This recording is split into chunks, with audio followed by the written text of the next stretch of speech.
హరే కృష్ణ, అందరికీ స్వాగతం. ఈరోజు మనం శ్రీమద్ భాగవతంలో 11వ స్కందం 18వ అధ్యాయంలో 21వ శ్లోకం నుంచి ఈరోజు మనం చూడబోతున్నాము. శ్రీకృష్ణ భగవానుడు సన్యాసాశ్రమం గురించి ఎక్స్ప్లెయిన్ చేస్తున్నారు. సన్యాసాశ్రమంలో ఉన్నటువంటి వ్యక్తి యొక్క జీవన విధానం ఎలా ఉండాలి అనేటువంటి విషయాన్ని కృష్ణుడు ఉద్ధవుడికి తెలియజేస్తున్నారు ఉద్ధవ గీతలో. ఓకే, సన్యాసికి ఎలా ఉండాలి అనేటువంటి విషయాన్ని కొన్ని విషయాలను మనము నిన్న చూసాం. ఒక్కొక్క సన్యాసి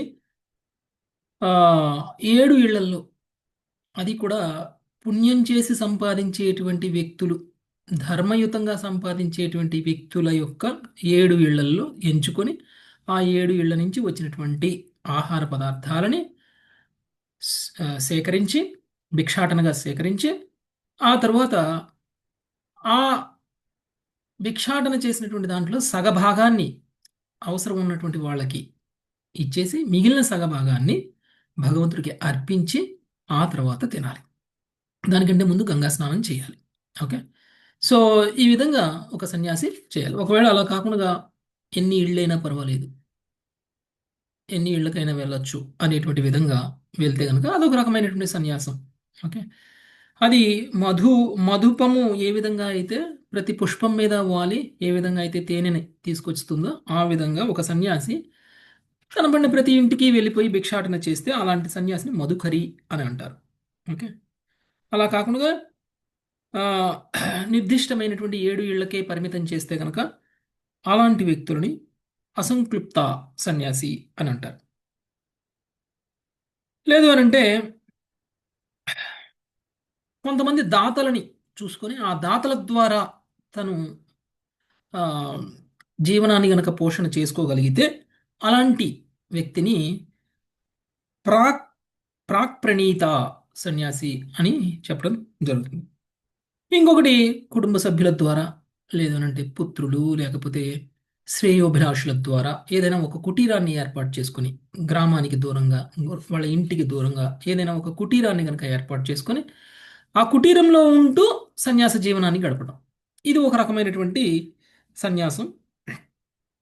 ఇలాంటి సన్యాసిని కుటీచకం అని అని అంటారు. సో ఈ విధంగా సన్యాసుల్లో వివిధ రకాల గురించి కూడా మనము చూసాం. ఇక ఈరోజు మనము ఇంకా సన్యాసుల గురించి డీటెయిల్డ్గా చూద్దాం. ఇందుమతి మాతాజీ 20వ శ్లోకం. హరే కృష్ణ. ఏకశ్చరేన్మహీమేతాం నిస్సంగ సంయతేంద్రియ ఏకచ్చరేన్మహీమేతాం నిస్సంగః సంయతేంద్రియః. 21 ఆత్మక్రీడ. కదండి. హరే కృష్ణ ఆ- ప్రభుజీ. 21 శ్లోకం కదండి ఇవాళ. 20 21వ శ్లోకం. Okay, sorry. ఓకే. వివక్తక్షేమ శరణో మద్భావ విమలాశయః వివిక్తక్షేమ శరణో మద్భావ విమలాశయః. ఆత్మానం చింతయేదేకం అభేదేన మయా మునిః. ఆత్మానం చింతయేదేకం అభేదేన మయా మునిః.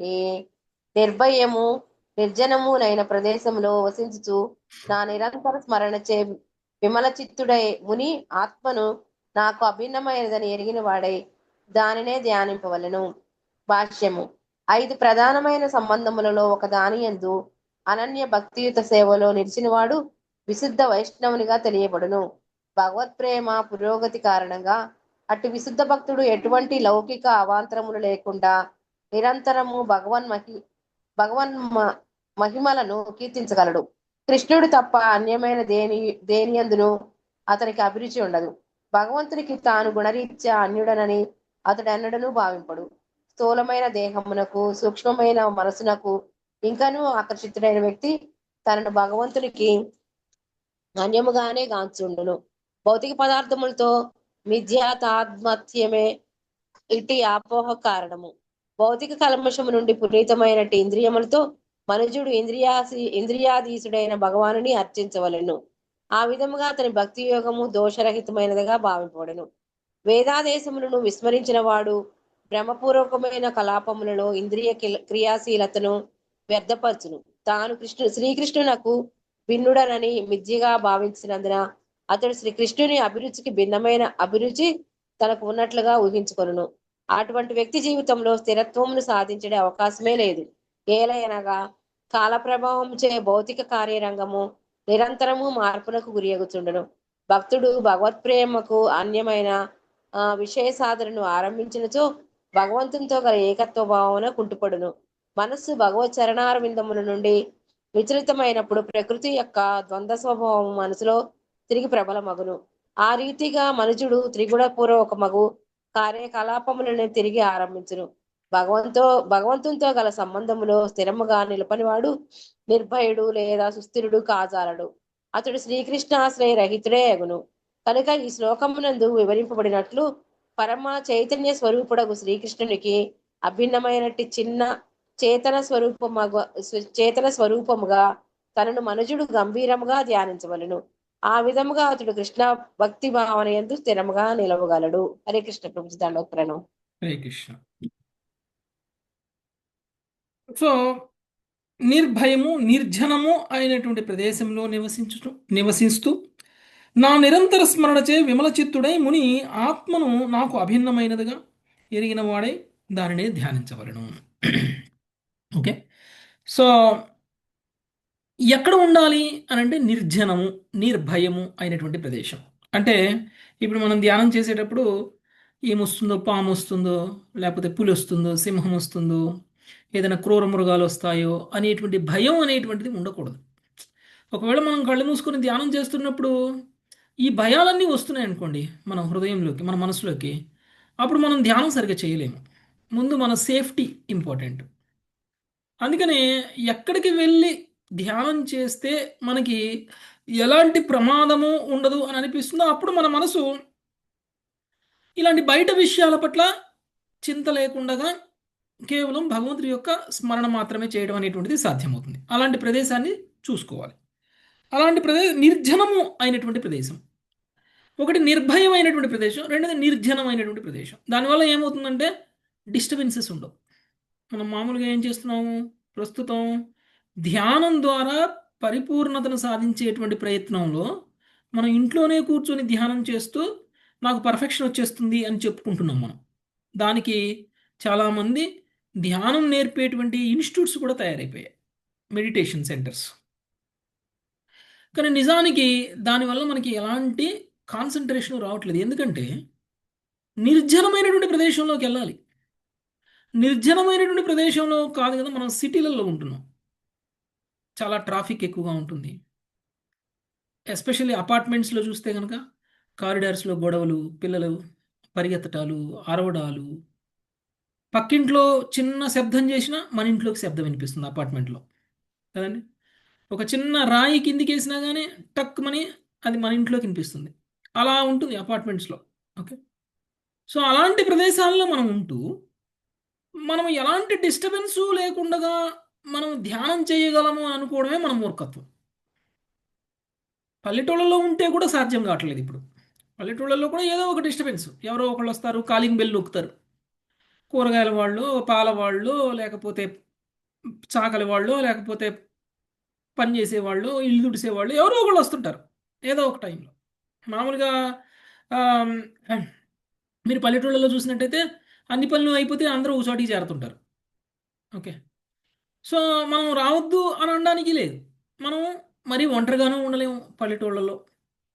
అలాంటి ఒక పరిస్థితిలో మనం ధ్యానం ఎలా చేయగలుగుతాము? ప్రత్యేకించి ఇంతమంది జనం ఒక చోట ఉంటే ఏమవుతుంది అని అంటే ఎవరో ఒకళ్ళు ఏదో ఒక టాపిక్ తీసుకొస్తారు.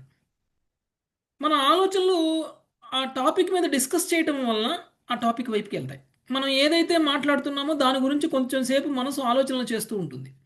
మనం ఏదైతే పనులు చేస్తామో ఆ పనుల మీదనే మన మనసు కూడా ఉంటుంది, ఆ పనులు విరమించిన తర్వాత కూడా.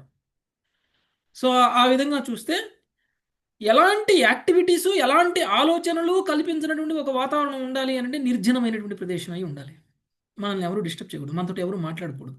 ఏది మాట్లాడినా మళ్ళీ ఆ మాట మీద మన ఆలోచన పోతుంది. అలాంటి ఒక పరిస్థితి లేనటువంటి ప్రదేశంలోకి వెళ్ళి సాధన చేయాలి.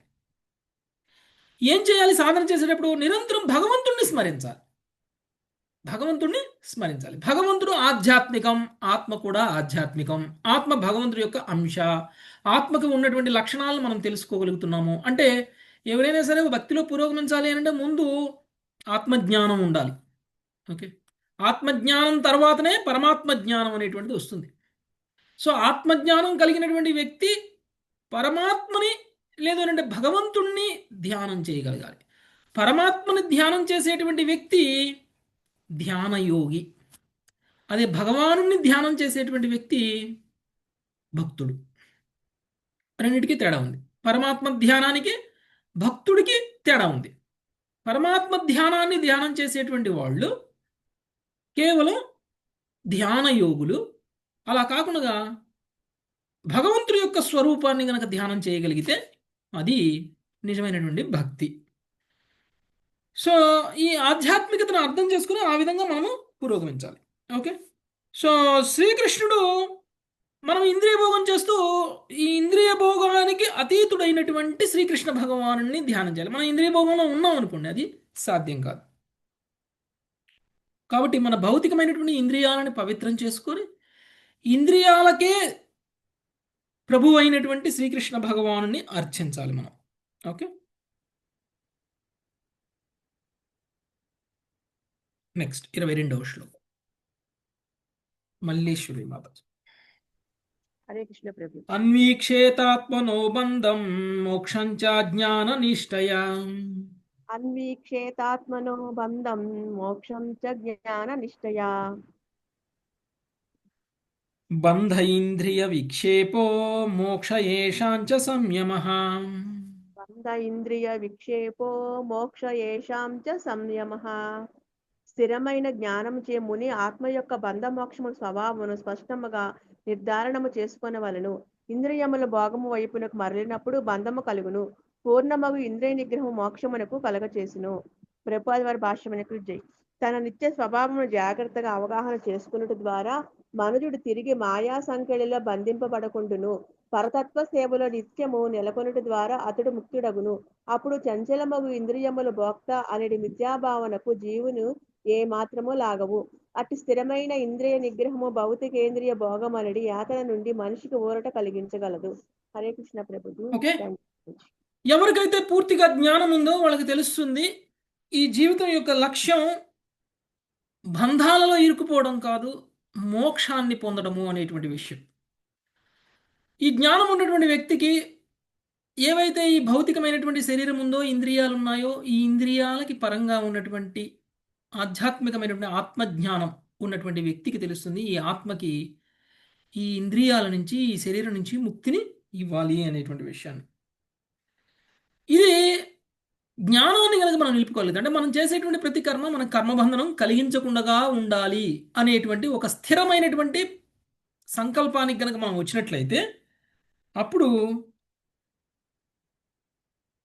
మనకు అర్థమవుతుంది ఏదైనా సరే ఇంద్రియ భోగం మనకి కర్మబంధనాన్ని కలిగిస్తుంది. ఇంద్రియ భోగాన్ని వదిలేసినప్పుడు మాత్రమే మనకి మోక్షం అనేటువంటిది సాధ్యమవుతుంది అని. ఓకే, సో ఇంతకుముందే మనం చెప్పుకున్నాము ఒక సన్యాసి తన ఇంద్రియాలతో చేసేటువంటి పని ఏమీ ఉండదు. ఒక సన్యాసికి ప్రత్యేకించి పూర్తిగా వైరాగ్య స్థితిలో ఉన్నటువంటి ఒక సన్యాసికి ఇంతకుముందు చెప్పుకున్నట్లు ఒక కనీసం 7 ఇళ్లల్లో భిక్షాటన చేసి దాని ద్వారా వచ్చినటువంటి సొమ్ముతోటి ఆహారంతో తన జీవనాన్ని పోషించుకునేటువంటి వ్యక్తి. ఇంతకుముందు మనం ఏమని చెప్పుకున్నాం, 7 ఇళ్లలో కనుక మనం భిక్షాటన చేసినప్పుడు 7 ఇళ్లలో ఒకవేళ ఏమీ దొరకలేదు అనుకోండి, 8వ ఇంట్లో కూడా అడగకూడదు. సో అలాంటి ఒక వైరాగ్య స్థితిలో ఉన్నటువంటి ఒక వ్యక్తి ఇంద్రియ నిగ్రహాన్ని పూర్తిగా పాటిస్తారు. అప్పుడు మాత్రమే వాళ్ళకి మోక్షం వస్తుంది అనేటువంటి విషయాన్ని వాళ్ళకి తెలుసుకుంటారు. కాబట్టి ఓకే, లేదు అని అంటే కనుక మాయా సంఖ్యలలో సన్యాస జీవనాన్ని గడుపుతున్నప్పటికీ ఏదో ఒక రకంగా నేను ఇప్పుడు కూర్చోలేను, నేను ఇప్పుడు ఏదో తినాలి, లేదంటే నేను ఇంకేదో తెచ్చుకోవాలి, రేపటికి కావాలి, ఎల్లుండికి కావాలి అనేటువంటి ఆలోచన. ఒక సన్యాసి అనారోగ్య పరిస్థితుల్లో ఉంటే తప్ప రేపటి గురించి కూడా ఆలోచించకూడదు. రేపు నాకు 3 పూట్ల తినాలి ఎలా, 2 పూట్ల తినాలి ఎలా అనే ఆలోచన కూడా ఒక సన్యాసికి ఈరోజు రాకూడదు. ఈరోజు కాదు, సాయంత్రం నేను ఏమి తినాలి, సాయంత్రం తినేదానికి నేను ఎలా సంపాదించుకోవాలి అనే ఆలోచన కూడా ఇప్పుడు ఉండకూడదు. సో ఇప్పుడు తినడానికి ఇప్పుడు ఏం కావాలి అది మాత్రమే మనం భిక్షాటన చేసి తెచ్చుకోవాలి, అది మాత్రమే తినాలి. సో అలాంటి ఒక పరిస్థితుల్లో సన్యాసి ఉండాలి. ఎందుకు అని అంటే అది తప్ప మిగిలిన ఏ పనులు చేసినా కానీ, ఇంకా ఏ కార్యక్రమాలు చేసినా కానీ తనకి కర్మబంధనం వస్తుంది కాబట్టి. ఓకే. చివరికి నడిచేటప్పుడు కూడా చాలా జాగ్రత్తగా నడవాలి. చీమలు, క్రిమికీటకాలు కూడా చనిపోకుండా జాగ్రత్తగా సన్యాసి నడుస్తాడు. ఎందుకంటే నడుస్తూ కూడా కర్మబంధనం వస్తుంది కాబట్టి. నెక్స్ట్ 23వ శ్లోకం. శిరీష మాతాజీ. హరే కృష్ణ ప్రభు. తస్మాన్నియమ్య షడ్వర్గం మద్భావేన చరేన్మునిః తస్మాన్నియమ్య షడ్వర్గం మద్భావేన చరేన్మునిః విరక్త క్షుద్ర కామేభ్యో లబ్ధ్వాత్మని సుఖం మహత్. విరక్త క్షుద్ర కామేభ్యో లబ్ధ్వాత్మని సుఖం మహత్. కనుక కృష్ణ భక్తి భావన ద్వారా పంచేంద్రియములను మనస్సును పూర్తిగా నిగ్రహించిన ముని తన యందే ఆధ్యాత్మికానందమును అనుభూతమునర్చుకొనుచు తుచ్చమగు ఇంద్రియ భోగము నుండి విరాగి అయి జీవించవలెను. హరే కృష్ణ. కృష్ణ భక్తి భావన ద్వారా పంచేంద్రియములను మనస్సును పూర్తిగా నిగ్రహించినటువంటి ముని తనయందే ఆధ్యాత్మిక ఆనందమును అనుభూతమునర్చుకొనుచు తుచ్చమగు ఇంద్రియ భోగము నుండి విరాగి అయి జీవించవలెను. ఓకే. అంటే తను ఆనందించడానికి తన ఇంద్రియాలను ఉపయోగించటం. తన ఇంద్రియాలను ఉపయోగించటము అని అంటే బాహ్యమైనటువంటి అందాన్ని, బాహ్యమైనటువంటి ఆకర్షణలకి తన ఇంద్రియాల ద్వారా ఆనందించటం, ఎంజాయ్ చేయడం. ఇది అలా కాకుండా తనలో తానే రమించటము, తనలో తానే ఆనందాన్ని వెతుక్కోవడము అని అంటే తన ఇంద్రియాలను ఉపయోగించకుండా తను ఆనందంగా ఉండడం. ఒక కృష్ణ భక్తుడైనటువంటి వ్యక్తి ఇంద్రియాలను ఉపయోగించకుండా ఆనందంగా అయితే ఉండలేడు. ప్రత్యేకించి 5 కర్మేంద్రియాలు, 5 జ్ఞానేంద్రియాలు, ఇంకా 1 మనస్సు. ఇందులో ప్రత్యేకించి ఈ జ్ఞానేంద్రియాల ద్వారా మనం బయట నుంచి మనం ఎంజాయ్మెంట్ చేస్తాం. నోటి ద్వారా, ముక్కు ద్వారా, చెవుల ద్వారా, కళ్ళ ద్వారా, ఈ చర్మం ద్వారా ఎంజాయ్మెంట్ అనేది ప్రత్యేకించి 5 ఇంద్రియాల ద్వారా ఎక్కువగా చేస్తాం. ఈ 5 ఇంద్రియాలతో కాకుండా మనస్సుతో కూడా ఒకవేళ కనుక మనం కృష్ణ భక్తిలో ఉండగలిగాం అనుకోండి, అంటే మనసు భౌతికమైనటువంటి ఇంద్రియార్థాన్ని ధ్యానం చేయకుండా కృష్ణుడి గురించి ధ్యానం చేస్తుంది, కృష్ణుడి లీలల గురించి ధ్యానం చేస్తుంది. లేదు అంటే కృష్ణుడి యొక్క భక్తుల గురించి ఆలోచనలు వస్తున్నాయి అని అనుకోండి, అప్పుడు ఆ మనస్సుని పవిత్రం చేసినట్లు అర్థం. అలానే ఇంద్రియాలు ఉన్నాయి. ఈ ఇంద్రియాలను ఇంద్రియార్థాల సంపర్కంలోకి తీసుకువెళ్లకుండా కృష్ణుడికి ఎలా సేవ చేయొచ్చు? ఇంద్రియాలతోటి, కళ్ళతోటి ఎలా, చెవులతోటి ఎలా, ముక్కుతోటి ఎలా, నోటితోటి ఎలా, కాళ్ళతోటి, చెవులతోటి, చేతులతోటి ఎలా సేవ చేయాలి అని అంబరీషుల్లా. ఓకే. సో మనం కనుక అన్ని ఇంద్రియాలని భగవత్ సేవలో ఉపయోగించగలిగితే అప్పుడు ఇంద్రియాలు ఉండి ఇంద్రియాలు పనిచేసినా కానీ ఆ ఇంద్రియాల ద్వారా మనం పొందుతున్నటువంటి ఆనందం ఆధ్యాత్మికమైనది అవుతుంది. కృష్ణుడికి సేవ చేయడం ద్వారా కలిగినటువంటి ఆనందం భౌతికంగా ఎప్పుడూ కాదు. కృష్ణ భక్తులకి సేవ చేయడం ద్వారా కలిగినటువంటి ఆనందం కూడా భౌతికమైనటువంటి ఆనందం కాదు. కాబట్టి ఇది మనకి కర్మబంధనాన్ని ఇవ్వదు. సో ఈ విధంగా మనము ఇంద్రియ భోగం నుంచి విరాగి అయి కృష్ణ సేవలో ఆనందాన్ని పొందాలి. ఓకే. నెక్స్ట్ 24 శేషరత్నం మాత. హరే కృష్ణ ప్రభు. పురగ్రామ వ్రజన్ సార్థాన్ భిక్షార్థం ప్రవిశంశ్చరేత్. పురగ్రామం వ్రజాన్ పార్థాన్ భిక్షార్థం ప్రవిశక్షరేత్. పుణ్యదేశ సరిచ్చైలవనాశ్రమవతీం మహీం. పుణ్యదేశ సరిచ్చైల లవనాశ్రమవతీం మహీం. పుణాశ్రమవతీం మహీం. పునాశ్రమవతీం. పుణ్యదేశ సరిచ్చైల వనాశ్రమవతీం మహీం. పుణ్యదేశ సరిచ్చైల వనాశ్రమవతీం మహీం. ముని పుణ్య ప్రదేశములందు నదుల ఎందెంత పర్వతారణ్య ప్రాంతములందు ఒంటరిగా ప్రయాణించవలను. నగరములందు, గ్రామములందు, గోష్ఠములందు ప్రవేశించి అతడు తన పోషణము కొరకై భిక్ష నడుగుటకు సామాన్య జనుల చెంతకు వెడలవెలను. ప్రభుపాదుల వారి భాష్యం. విక్రమస్థానంలో అంగళ్ళు ఇతర వ్యాపార కేంద్రములను కూడిన నగరములను పట్టణములను పురమును పదము సూచింపగా అట్టి సౌకర్యము లేనట్టి చిన్న ఊళ్లను గ్రామము అని పదము సూచించును. శ్రీధర స్వామి అభిప్రాయము నుంచి భౌతిక శక్తి నుండి బయటపడుటకు యత్నించడి వానప్రస్థుడు లేదా సన్యాసి రేయింభవల్లో పనిచేసేవాడు చెంతకు ఇంద్రియ భోగార్థము వెడలక వారిని దాన కార్యములను నెలకొల్పుటకే దరిచేరవలసినదని కృష్ణ భక్తిని ప్రపంచమంతటకు ప్రచారము కావించుడువాడు ముక్తాత్ములుగా భావించుదురు. అందువలన వారు లౌకిక జీవులకు చెంతకు వెడలి వారిని కృష్ణ భక్తిలో నెలకొల్పు ముందురు. కానీ కృష్ణ భక్తి కార్యము కొరకు కానప్పుడు అట్టి ప్రచారకులు లౌకికములతో సాంగత్యమును ఖచ్చితముగా దూరముగా ఉండవలను. లౌకిక జగత్తులో మనుజుడు అనవసరముగా వ్యవహరించరాదని ఇచ్చట ఆదేశించబడుతున్నది. హరే కృష్ణ ప్రభు దండోత్ ప్రమాణం. ఓకే, ఇలాంటి సన్యాసి పుణ్య ప్రదేశాలందు ఉండాలి, ఎక్కడ పడితే అక్కడ ఉండకూడదు. ఓకే, నదుల చెంత పర్వతారణ్య ప్రాంతాలలో ఒంటరిగా ప్రయాణించాలి. ఓకే, సో ఈ విధంగా ఒక సన్యాసి నదీ తీరాలలో ఆశ్రమాలను ఏర్పాటు చేసుకుంటారు. మీరు చూడండి, మనకి భాగవతంలో ప్రత్యేకించి చాలామంది సన్యాసుల గురించి వచ్చినప్పుడు వాళ్ళు ఎక్కడున్నారు అని అంటే గంగా తటం దగ్గర, యమునా నదీ తీరం దగ్గరనో, లేకపోతే ఏదో ఒక నదీ తటం దగ్గరనో, లేదంటే ఏదో ఒక పర్వత అరణ్యాల ప్రదేశాలలోనో గురించి చెప్తారు. అలాంటి ప్రదేశాల్లో వాళ్ళ ఆశ్రమాలు ఉన్నాయి అనేటువంటి విషయం చెప్తారు. ఓకే, సో ఆ విధంగా వాళ్ళు అక్కడ ఉండాలి. గ్రామాలయందు పట్టణాలయందు ఉండకూడదు. ఓకే, సో ఈ విధంగా ఉన్నటువంటి వ్యక్తులు ఏం చేయాలి? భిక్షాటన కోసం సామాన్యమైనటువంటి జనుల చెంతకు వెళ్ళాలి. సామాన్యమైనటువంటి జనులు. ఓకే, ఆల్రెడీ ఒక భక్తుడైనటువంటి దగ్గరికి వెళ్తే సన్యాసి పెద్ద లాభం రాకపోవచ్చు. సన్యాసి లాంటి వాళ్ళు అంటే పరమహంస స్థితిలో ఉన్నటువంటి వాళ్ళ గురించి మాట్లాడుతున్నాను. మనలాంటి అటు ఇటు ఊగుతున్నటువంటి భక్తులు కనుక అభక్తుల సాంగత్యంలోకి వెళ్తే మనము అభక్తులం అయిపోతాం. సో అందుకనే మనలాంటి వాళ్ళు అభక్తులకి ప్రీచింగ్ చేసేటువంటి క్వాలిఫికేషన్ మనకు లేదు. ఓకే, పూర్తిగా ఏది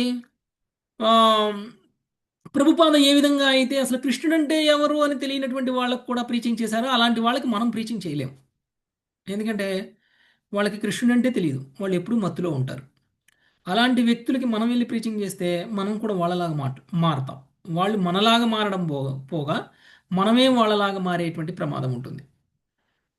అందుకనే సన్యాసులు లాంటి వాళ్ళు అంటే పరమహంస స్థితిలో ఉన్నటువంటి ఇలాంటి సన్యాసులు సామాన్య జీవుల దగ్గరికి వెళ్ళాలి. అంటే వీళ్ళు భిక్షాటనకి వెళ్ళేది వీళ్ళ స్వార్థం కోసం కాదు.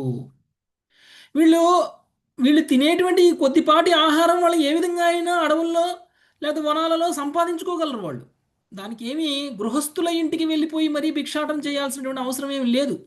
ప్రకృతి ద్వారా పొందినటువంటి ఆహారం ఎంతో దొరుకుతుంది, వాళ్ళు తినొచ్చు, బ్రతకొచ్చు. ఎందుకు గృహస్థుల ఇంటికి వెళ్తారు భిక్షాటన చేయడానికి అని అంటే భిక్షాటన అనేటువంటిది కేవలం ఒక వంక మాత్రమే, ఒక కారణం మాత్రమే. ఆ కారణంతో గృహస్థుల ఇంటికి వెళ్తే గృహస్థుల పట్ల వీళ్ళే దానం చేస్తారనమాట. భిక్షాటనకి వెళ్ళిన వాళ్ళు దానం చేయడం ఎక్కడైనా విన్నారా? భిక్షాటన ఎవరింటికి వెళ్తే వాళ్ళు మనకు దానం చేస్తారా, లేకపోతే భిక్షాటన ఎవరింటికి వెళ్తే వాళ్ళకే భిక్షాటన చేసేవాళ్ళు దానం చేసి వస్తారా? ఫస్ట్ డే చేస్తారు కానీ రెండోది విచిత్రంగా సన్యాసులు ఎవరింటికి భిక్షాటనకి వెళ్తారో వాళ్ళకే దానం చేసి వస్తారు. ఏం దానం చేసి ఆధ్యాత్మిక జ్ఞానాన్ని ఇచ్చి వస్తారు. అంటే ఆధ్యాత్మికంగా పురోగమించినటువంటి వ్యక్తులకి ఆధ్యాత్మికంగా పురోగమించేటువంటి ట్రైనింగ్ ఇచ్చి వస్తారు. అందుకనే వాళ్ళు ఆ 7 ఇళ్ళకి వెళ్ళిపోయి 7 ఇళ్ళని ఎంచుకుంటారు. మళ్ళీ ఈ రోజు ఎంచుకున్నటువంటి 7 ఇళ్ళు మళ్ళీ రేపు ఎంచుకోరు, రేపు మళ్ళీ ఇంకొక 7 ఇళ్ళు ఎంచుకుంటారు. వాళ్ళు ఒకసారి అసోసియేషన్ ఇచ్చారంటే దానివల్ల వాళ్ళకే లాభం కలుగుతుంది. వాళ్ళు కావాల్సినటువంటి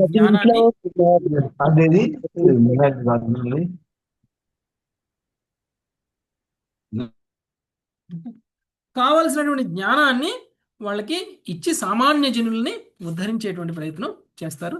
అది భిక్షాటన చేస్తూ ఉన్నటువంటి సన్యాసుల యొక్క ముఖ్య ఉద్దేశం. నెక్స్ట్ 25వ శ్లోకం.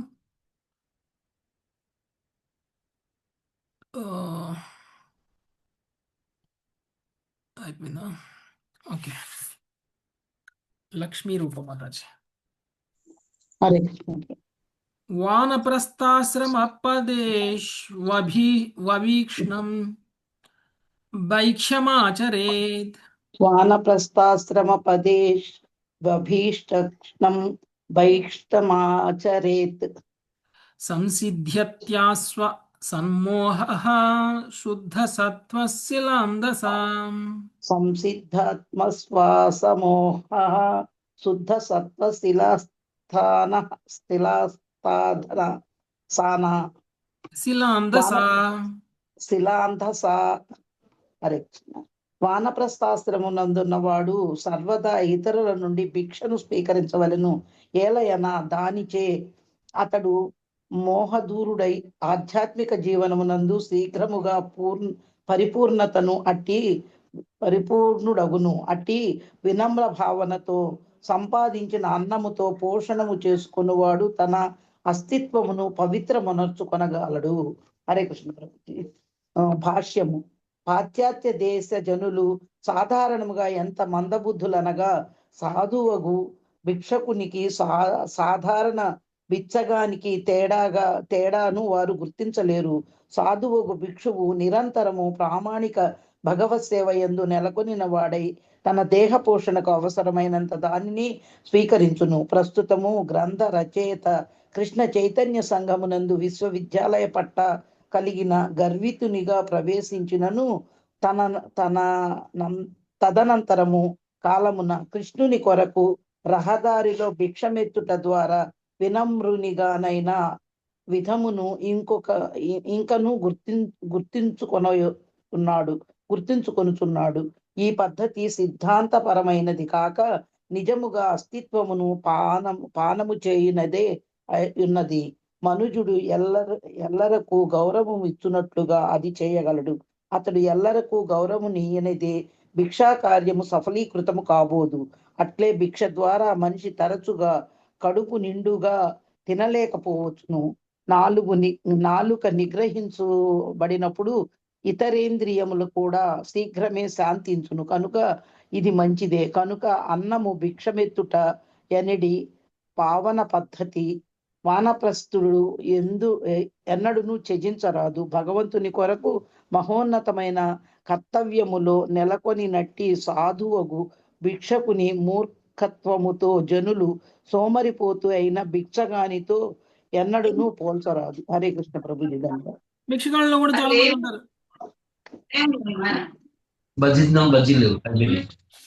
మ్యూట్ చేస్తారా ప్రభుజీ?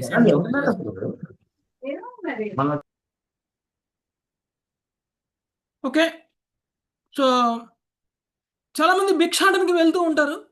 సాధువైనటువంటి వ్యక్తి భిక్షాటనకి వెళ్ళడానికి, లేకపోతే సోమరితనంతో తను ఏమీ పనులు చేయకుండా భిక్షాటన చేయాలి అనుకునేటువంటి వ్యక్తులకి మధ్య తేడా చాలా ఉంటుంది. మనము ఒక సాధువై ఉండి భిక్షాటనకి వచ్చినటువంటి వ్యక్తిని కూడా సోమరితనంతో భిక్షాటన చేసుకునేటువంటి వ్యక్తితో సమానంగా మనం పోల్చకూడదు. ఓకే, అలా పోలిస్తే అది మన అజ్ఞానం. దానివల్ల మనకు వచ్చేటువంటి లాభం ఏం లేదు. సాధువైనటువంటి వ్యక్తి మనలాంటి వాళ్ళ వ్యక్తుల దగ్గరికి భిక్షాటనకు వచ్చారంటే అది మన అదృష్టం. వాళ్ళు జనరల్గా ఎవరు పడితే వాళ్ళ ఇంటికి వెళ్ళరు. ప్రత్యేకించి పాపాత్ముల ఇంటికి అసలు వెళ్ళరు. పాపపు సొమ్ముతో కుటుంబ జీవనాన్ని గడుపుకునేటువంటి వ్యక్తి దగ్గర భిక్షాటన చేస్తే ఏమవుతుందంటే పాపకర్మల ఫలం అనేటువంటిది వీళ్ళకి వస్తుంది. ఎవరైతే వ్యక్తి ధార్మికంగా ఆధ్యాత్మికంగా సాధనలు చేస్తారో అలాంటి వ్యక్తులు గృహస్థుల ఇళ్లకు మాత్రమే సాధువులు భిక్షాటన చేయడానికి వెళ్తారు. కాబట్టి సాధు భిక్షువుడు భగవత్ సేవలో నెలకొనినటువంటి వాడై ఉన్నాడు. కాబట్టి అలాంటి సేవలో భాగంగానే ఆయన భిక్షాటన కూడా చేస్తాడు. కొన్ని సందర్భాలలో పాశ్చాత్య దేశంలో ఉన్నటువంటి వ్యక్తులకి ఇలాంటి తేడాలు తెలియవు, కానీ మనకి తెలుస్తుంది. ఎందుకంటే భారతదేశ సంస్కృతి ప్రకారంగా ఇలాంటి భిక్షువులని పోషించేటువంటి అలవాటు గృహస్థులకి ఉంది. కాబట్టి వాళ్ళ ఇంటికి సాధువులు వస్తే అర్థమవుతుంది. నిజానికి వీళ్ళకి ఏమీ లేక వీళ్ళు భిక్షాటన చేయట్లేదు. నిజానికి చూస్తే ఇప్పుడు ప్రభుపాదుల వారు కూడా సాధువు, ప్రభుపాదుల వారు కూడా సన్యాసి. మరి ప్రభుపాదుల వారు సన్యాసి అయి ఉన్నటువంటి వ్యక్తి ఎన్నో వందల మందిరాలు నిర్మించటానికి కావాల్సినటువంటి డబ్బు ఉన్నప్పటికీ నిజానికి ఇస్కాన్లో ఉన్న డబ్బంతా ఎవరిది అని అంటే ప్రభుపాదదని చెప్తాం మనం. అవునా కదా? ఇస్కాన్ ఎవరిది? ప్రభుపాదది. ఇస్కాన్ టెంపుల్స్ ఎవరివి? ప్రభుపాదది. అది ఎవరు కట్టించినా సరే ప్రభుపాదదే. ఎందుకంటే అంతా కూడా ప్రభుపాదే స్థాపించారు కాబట్టి. ఓకే. మరి అలాంటి ఒక ఐశ్వర్యవంతుడు ఎవరు అని అంటే సాధువు అయినటువంటి ప్రభుపాద. అలాంటి సాధువు అయినా కానీ ఇన్ని బుక్స్ ప్రింట్ చేసినటువంటి వ్యక్తికి డబ్బులకి ఏం కొరవ ఉంటుందండి? ఇన్ని మందిరాలు కట్టినటువంటి వ్యక్తికి ఆహారానికి ఏమి లోటు ఉంటుందండి? ఏమీ ఉండదు. అయినా సరే అలాంటి స్థితిలో కూడా భిక్షాటన చేస్తే, అలాంటి స్థితిలో కూడా ప్రభుపాదుల వారు భిక్షాటన చేశారు. సో ఆ విధంగా ఇంత గొప్ప స్థితిలో ఉన్నటువంటి వ్యక్తి కూడా భిక్షాటన చేయడం అనేటువంటిది అది ఆ వానప్రస్థునిగా లేకపోతే సన్యాసిగా ఉన్నటువంటి వ్యక్తి యొక్క ధర్మం. నిజానికి భిక్షాటన చేసే వాళ్ళు బ్రతకాలి. కానీ కొన్ని సందర్భాల్లో కొంతమంది నాకు భిక్షాటన చేయకపోయినా సరే నాకు ఆహారం ఉంది కదా, ఇంకా నేను ఎందుకు భిక్షాటన చేయాలి అనేటువంటి స్థితిలో ఉన్నటువంటి స్టార్టింగ్ స్టేజ్లో సన్యాసత్వాన్ని తీసుకోవడానికంటే కొంచెం ముందుగా అంటే వానప్రస్థాశ్రమంలో ఉన్నటువంటి భక్తులు ఈ విధంగా ఆలోచించవచ్చు. కానీ వానప్రస్థాశ్రమంలో ఉన్నటువంటి భక్తులు మాత్రం తప్పకుండా భిక్షాటన చేయాలి. సన్యాసి కొంచెం భిక్షాటన చేయకపోయినా పర్వాలేదేమో కానీ వానప్రస్థంలో ఉన్నటువంటి వ్యక్తి మాత్రం తప్పకుండా భిక్షాటన చేయాలి. అలా చేస్తేనే మిథ్యాహంకారం తొలగిపోతుంది. అలా చేస్తేనే వైరాగ్యం పెరుగుతుంది. ఓకే. కాబట్టి అలాంటి వ్యక్తులని మనము మూర్ఖత్వంతో సోమరితనంతో చేసేటువంటి భిక్షగాడిగా భావించకూడదు. 26 రోజా మాతాజీ. నైతద్వస్తు తయా పశ్యేద్ దృశ్యమానం వినశ్యతి. నైతద్వస్తు తయా పశ్చేత్ దృశ్యమానం వినశ్యతి. అసక్త చిత్తో విరమేద్ ఇహ ముత్రా చికీర్షతాత్. అసక్త చిత్తో విరమే దిహ ముత్రా చికిత్సితాత్. లౌకిక వస్తువులు నశించే తీరును కనుక మనుషుడు వాటిని చర్మ సత్య రూపములో చూడరాదు. భౌతిక శక్తి రహితమైన చిత్తముతో అతడు ఇహపరములలో భౌతిక పురోగతికై ఉద్దేశించబడిన కర్మల నుండి విరతుడు కావలెను. భాష్యము. మర్యాదస్తుడైన వ్యక్తి కుటుంబ జీవనము నుండి విరతుడై స్వల్పమగు ఆహారమును భుజించుచు భిక్షగాని వలె ఎట్లు జీవించగలడని ఎవరేని సందేహపడవచ్చును. షడ్రసోపేతమైన భోజనము లేదా రుచికరమైన ఆహారము అట్లే దేహము వంటి ఇతర భౌతిక వస్తువులు నిశ్చయముగా నశ్వరమైనవి కనుక వాటిని చర్మ సత్యమైనవిగా చూడరాదని భగవానుడు ఇచ్చట దానికి సమాధానం అనర్చుచున్నాడు. ఇహపరములందు మోహగుణమును వృద్ధి చేయుటకే ఉపదేశించబడిన కార్యముల నుండి మనుజుడు తప్పక విరతుడు కావలసి ఉండును. హరే కృష్ణ ప్రభుజీ. లౌకికమైనటువంటి ఏ వస్తువైనా సరే నశించే తీరుతుంది. అలాంటి నశించేటువంటి ఏ వస్తువునైనా సరే చరమ సత్యము అనేటువంటి భావనలో ఉండకూడదు సన్యాసి. ఓకే. భౌతిక ఆసక్తి రహితమైనటువంటి చిత్తముతో అంటే తన ఆలోచనలో కూడా భౌతికమైనటువంటి కోరికలు ఉండకూడదు. ఇహపరములలో భౌతిక పురోగతికి ఉద్దేశించబడినటువంటి కర్మల నుండి విరతుడు కావాలను. ఓకే. అంటే మనం ఏం కర్మ చేసినా కానీ దానివల్ల మనకి ఆధ్యాత్మిక పురోగతి ఎంత వస్తుంది, ఆధ్యాత్మిక పురోగతి వస్తుందా రావట్లేదా అని చెక్ చేసుకోవాలి. ఒకవేళ ఏదైనా సరే పని ఆధ్యాత్మిక పురోగతి కంటే భౌతిక పురోగతి ఎక్కువని ఇస్తుంది అని అన్నప్పుడు అలాంటి పనులని విరమించాలి ఒక సన్యాసి. ఓకే. కాబట్టి ఇంద్రియ భోగము కోసం చేసేటువంటి పనులు కాకుండా కేవలం ఆత్మ ఉద్ధారణ కోసం చేసేటువంటి పనులు మాత్రమే వాళ్ళు చేయాలి. కాబట్టి భౌతికమైనటువంటి మొత్తాన్ని కూడా వాళ్ళు పరమసత్యంగా భావించకూడదు, చరమసత్యంగా భావించకూడదు. అంటే మన గమ్యం, మన లక్ష్యం ఇది అయిపోవాలి, అలా అయిపోవాలి, ఇంత పెద్ద అయిపోవాలి, ఇన్ని మేడలు కట్టాలి, ఇన్ని మిద్దెలు కట్టాలి, ఇలాంటిది కాదు. ఎందుకంటే మన లక్ష్యం అంటే చర్మ లక్ష్యం ఏదైతే ఉందో అంటే ఈ జన్మకి నేను ఇది చెయ్యాలి అనుకునేటువంటి లక్ష్యం, అది నశించేదైతే అలాంటి దాన్ని మనము మన లక్ష్యంగా పెట్టుకోకూడదు. మనం ఏ లక్ష్యాన్ని అయితే మనం చేరుకోవాలి అని అనుకుంటున్నామో ఆ లక్ష్యం ఒకవేళ లౌకికమైనదైతే, ఆ లక్ష్యం ఎప్పటికైనా సరే నశించేదైతే అలాంటి దాని మీద వ్యామోహం ఉండకూడదు. ఏదైతే నశించినటువంటిదో అది మాత్రమే మనము లక్ష్యంగా పెట్టుకోవాలి. ఓకే. నెక్స్ట్ 27వ శ్లోకం సునీత మాతాజీ. యదేతదాత్మని జగన్ యతేతదాత్మని మనోవాక్ప్రాణ సంహతం యదేతదాత్మని జగన్మనోవాక్ప్రాణసంహతం సర్వం మాయేతి తర్కేణ స్వస్తస్త్యక్త్వా న తత్స్మరేత్. సర్వం మాయేతి తర్కేణ స్వస్థస్త్యక్త్వా న తత్స్మరేత్. భావం: భగవంతుని యందు నెలకొని ఉన్నటి ఈ జగత్తు మనస్సు వాక్కు ప్రాణమయమైన తన శరీరము తుట్టతుదకు భగవన్మాయా రచితమేనని మనుజుడు తర్కము ద్వారా ఎరుగవలెను. ఈ విధంగా ఆత్మస్థితుడై అతడు ఈ విషయములందు శ్రద్ధను విడిచి తిరిగి వాటిని గురించి తలంచరాదు. భాష్యము: ప్రతి బద్ధజీవుడు భౌతిక జగత్తును తన ఇంద్రియ భోగ వస్తువుగా భావించును. అందువల్ల అతడు దేహంతో తాదాత్మ్యము చెంది ఉండును. భౌతిక జగత్తు భౌతిక శరీరము రెండును కేవలం భగవన్మాయా రచితములే కనుక ఆ రెండింటితో మనుజుడు మిథ్యా తాదాత్మ్యమును విడిచిపెట్టవద్దని త్యక్వా అను పదం సూచించును. భౌతిక జగత్తును శరీరమును ఇంద్రియ భోగ వస్తువులని తిరిగి ఎన్నడూను భావింపగా అతడు కృష్ణ భక్తి భావనలో స్థిరుడు కావలెను. శాశ్వత దృష్టితో చూచినచో ఈ జగత్తు కేవలము మాయ అయి ఉన్నది. భగవన్మాయ చేతనారహితము కనుక అది నిజమైన సుఖమునకు ఆధారము కాజాలదు. స్వయంగా భగవంతుడే పరమ చైతన్య స్వరూపుడు. అతడే ఆత్మ నిర్భరుడు, విష్ణు భగవానుడు. కేవలం విష్ణువే మనకు నిజమైన జీవన పూర్ణత్వమును వసగగలడు. ప్రకృతి యొక్క తుచ్చముగు కార్యకలాపములు దానిని మనకు వసగజాలవు. థ్యాంక్ యూ ప్రభు. Hare Krishna. Okay okay so భగవంతుని యందు నెలకొని ఉన్నటువంటి ఈ జగత్తు మనస్సు వాక్కు ప్రాణమయమైనటువంటి తన శరీరము తుట్టతుదకు భగవన్మాయా రచితమేనని మనుషుడు తర్కము ద్వారా తెలుసుకోగలను, అంటే తత్వంతో తెలుసుకోవాలి. అందుకనే మనకి భాగవతంలో సృష్టి క్రమం గురించి తెలియచేశారు.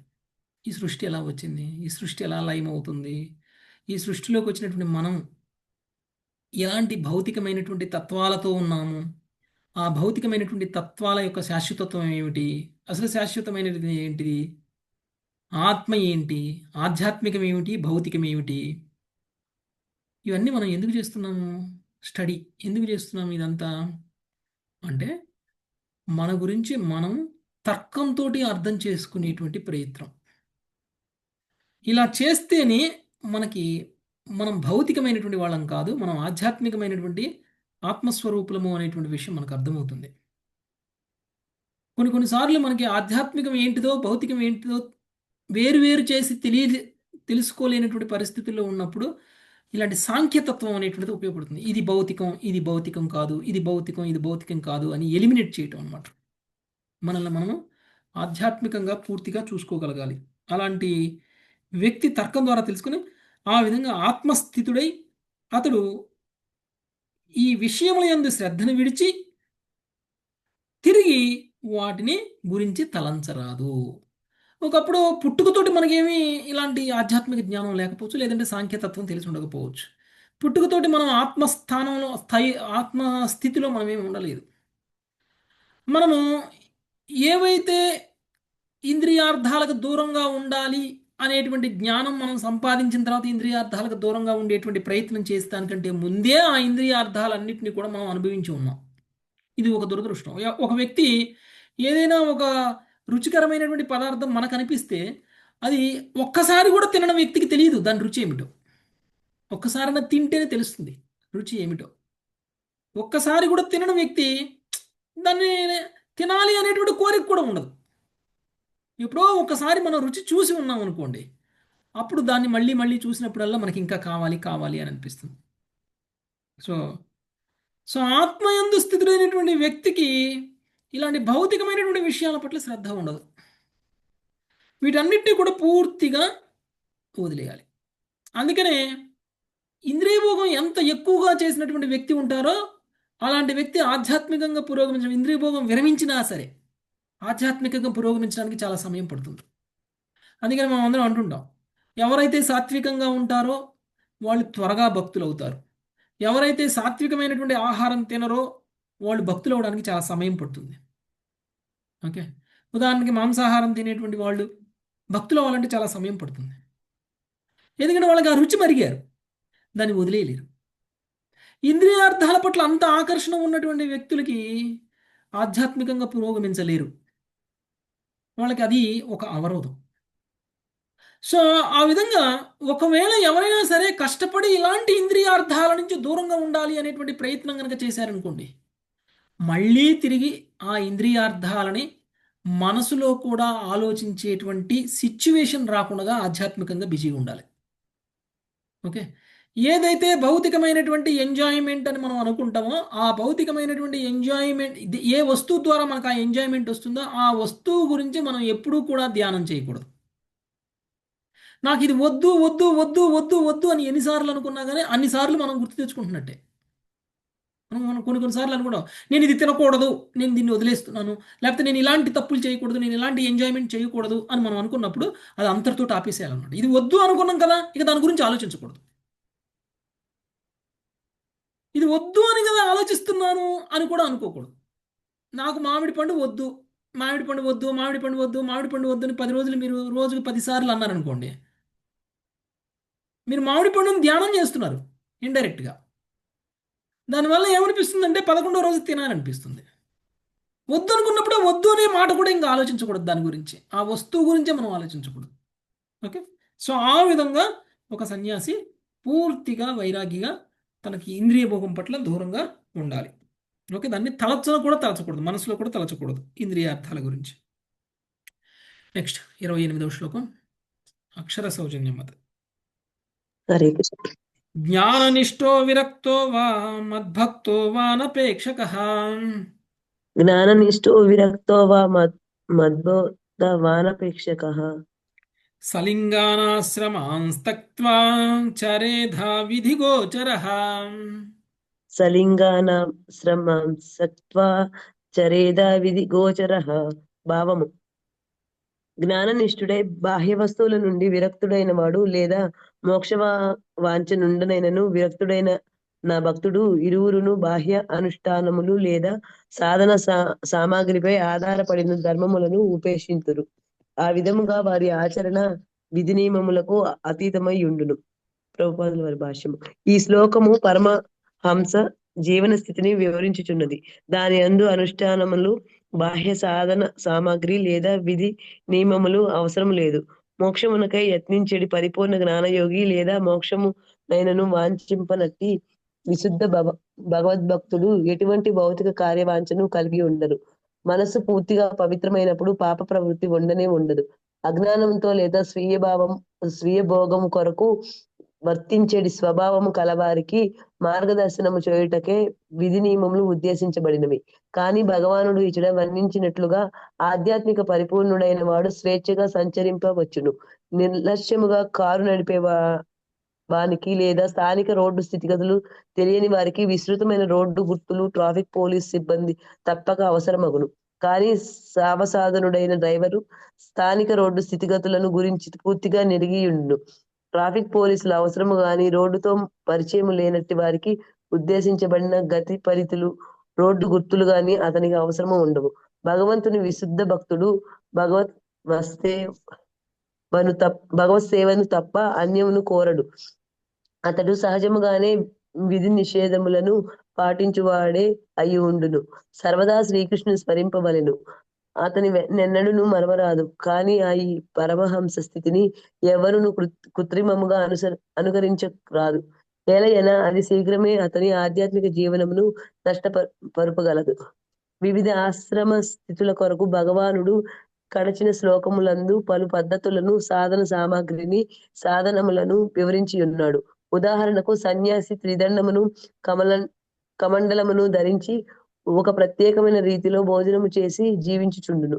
కానీ భౌతిక జగత్తునందు సమస్త శక్తిని, అభిరుచిని పూర్తిగా విడిచిపెట్టినట్టి పరమహంస బాహ్యమగు వైరాగ్య లక్షణములకు ఏమాత్రము ఆకర్షితుడు కాదు. హరే కృష్ణ. ధన్యవాదాలు.